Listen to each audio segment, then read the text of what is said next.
ప్రజలారా, తీన్మార్ మల్లన్న ఒక చోటా నయం. అట్లాంటి చోటా నయం ఈరోజు ఒక ఎమ్మెల్సీ. మన దరిద్రం ఏంటంటే ఈ గ్రాడ్యుయేట్స్ పోయి ఒక దొంగని గెలిపించుకున్నారు.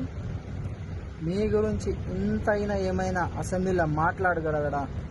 ఆ కాన్ఫిడెంట్ మీలో ఉండే ఓటేశారా?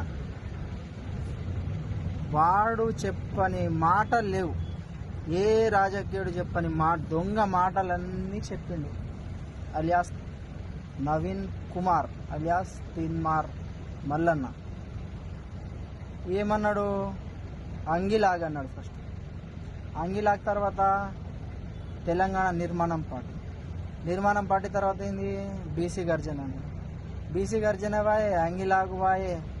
వాడెన్ని చెప్పిండో అన్నీ పోయినాయి. కానీ ఒక్కడు మాత్రం మంచిగా అయింది. వాడు కోట్లకు ఎదిగిపోయి ఇప్పుడు బెదిరింపులు. మీరెవరైతే ఏంద్రాబాయ్ నాకంటే పెద్దోళ్ళ అనే స్థాయికి వచ్చి ఎట్లా పడితే అట్లా మాట్లాడి, ఎలా పడితే అట్లా మాది ప్రభుత్వం ఉంది, ఏం చేయలేరు, ఎవరి సంగతి ఏందో చూస్తా అనే కాడికి వచ్చిండు. గ్రాడ్యుయేట్ సలాం రాబాయ్ మీకు.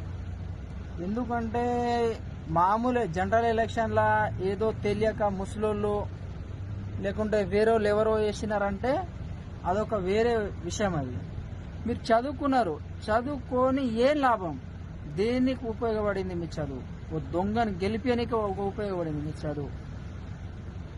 కాబట్టి దయచేసి ఒక్కసారి పొరపాటు జరిగింది, ఇంకోసారి అలా చేసుకోకండి. ఆలోచించి ఓటేయండి. మన గురించి ఎవరైతే మాట్లాడగలడు, ఒక టీఆర్ఎస్ పార్టీ అనే కాదు, కాంగ్రెస్ పార్టీ అనే కాదు, పార్టీల పరంగా చూడకుండా మీ గురించి ఎవరు ఈ తెలంగాణ గురించి ఎవరైతే నిలబడి మాట్లాడతాడని అనిపిస్తుందో వానికి ఓటేయండి. మన ఫ్యూచర్ బాగుంటుంది. దయచేసి ఈ యొక్క రిక్వెస్ట్